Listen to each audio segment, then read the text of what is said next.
Hey guys, I am back with a requests video. A good friend of mine on YouTube that goes by the name Helm of the Anti-Lemon. We were talking about this film the other day, and he wanted me to review it.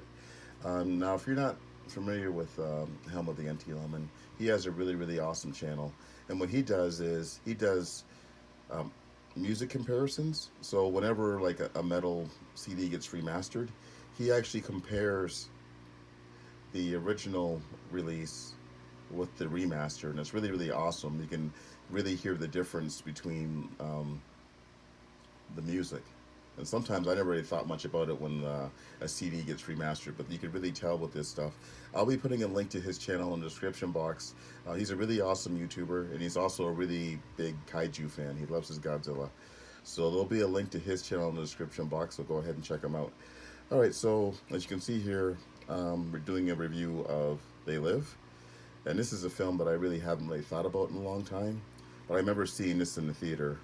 And this is a John Carpenter film from 1988. And this one stars Roddy Piper, Keith David, and Meg Foster. And this is a really interesting film.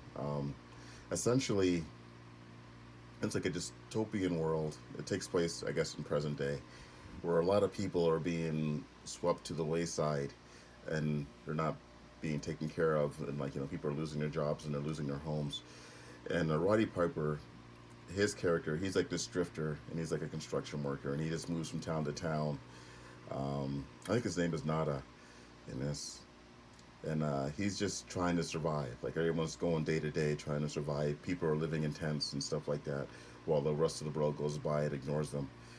But one day, he finds these glasses, and he puts them on, and he starts seeing subliminal messages like in the newspapers and magazines, on billboards, on TV, and then he comes across a person that doesn't look right, and it turns out to be an alien.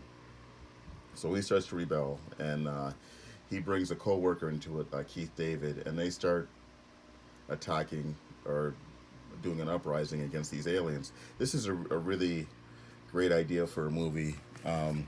This film was one of two films that John Carpenter had produced for really little money, for a low budget, with Universal back to back. Like the first film he did was The Prince of Darkness, and that was in '87, and in '88 he did this one. I think the budgets for both films were around $4 million,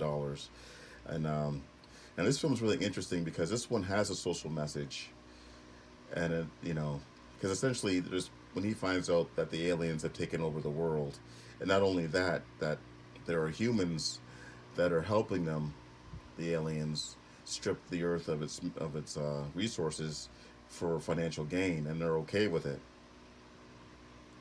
Even the police are involved at a certain extent, where they're become agents of these aliens.